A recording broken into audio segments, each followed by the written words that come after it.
কি বলছে, in order that, অর্থ কি যাতে অথবা যার ফলে। এটা দুইটা রুলস আছে। আর ইন অর্ডার দ্যাট দুই বাক্যের মাঝে বসে, বুঝাইতে পারছি? এখন আমরা একটু দেখি, দুইটা রুলস আছে এটা, এই একটা এই একটা। যদি আচ্ছা ইন অর্ডার দ্যাট ধরো মাঝখানে বসছে, ইন অর্ডার দ্যাটের আগের বাক্য যদি প্রেজেন্টে হয়, পরবর্তী বাক্যের ব্যবহার হবে কি, আগে সাবজেক্ট, ক্যান, ভার্বের ওয়ান, অবজেক্ট। ক্লিয়ার? যদি ইন অর্ডার দ্যাটের আগের যে বাক্য আছে এই বাক্যটা যদি পাস্টে হয়, তাহলে ইন অর্ডার দ্যাটের পরবর্তী বাক্যের কি আসবে, সাবজেক্ট আসবে, কুড আসবে, ভার্বের ওয়ান আসবে, অবজেক্ট। তাহলে আমাদের শেষ। তাহলে এটা খুবই সোজা। তাহলে কি আসে দেখি,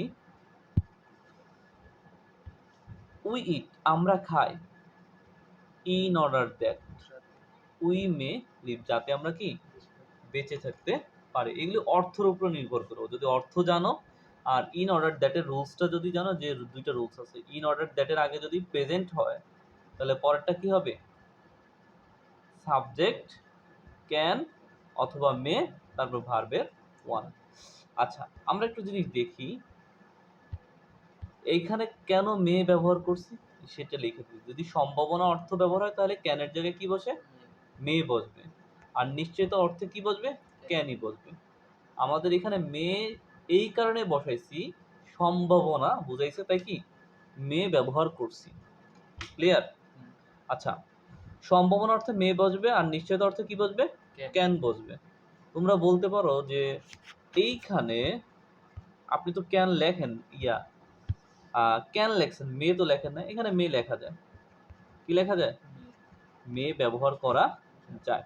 অর্থাৎ ইন অর্ডার দ্যাটের আগের অংশ যদি প্রেজেন্টে হয় তাহলে পরবর্তী অংশে সাবজেক্ট, তারপর ক্যান অথবা মে, তারপর ভার্বের ওয়ান, অবজেক্ট ব্যবহার হবে।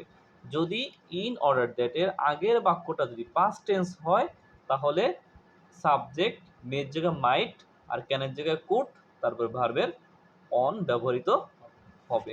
আর এই জিনিসটা সম্পূর্ণ অর্থের উপর তোমার চালাইতে হবে। অর্থ যদি জানো তাহলে ইন অর্ডার দ্যাটের ব্যবহারটা সুন্দর করে বুঝতে পারবো অনায়াসে। তাহলে এখানে বইলাই দিছি যে ইন অর্ডার দ্যাট জিনিসটা মাঝখানে বসবে, তাও দুইটা বাক্যের মাঝখানে। ক্লিয়ার? মে ব্যবহার হয় সম্ভাবনার ক্ষেত্রে আর ক্যানটা ব্যবহার হয় নিশ্চয়তার ক্ষেত্রে। ক্লিয়ার? হুম, আচ্ছা।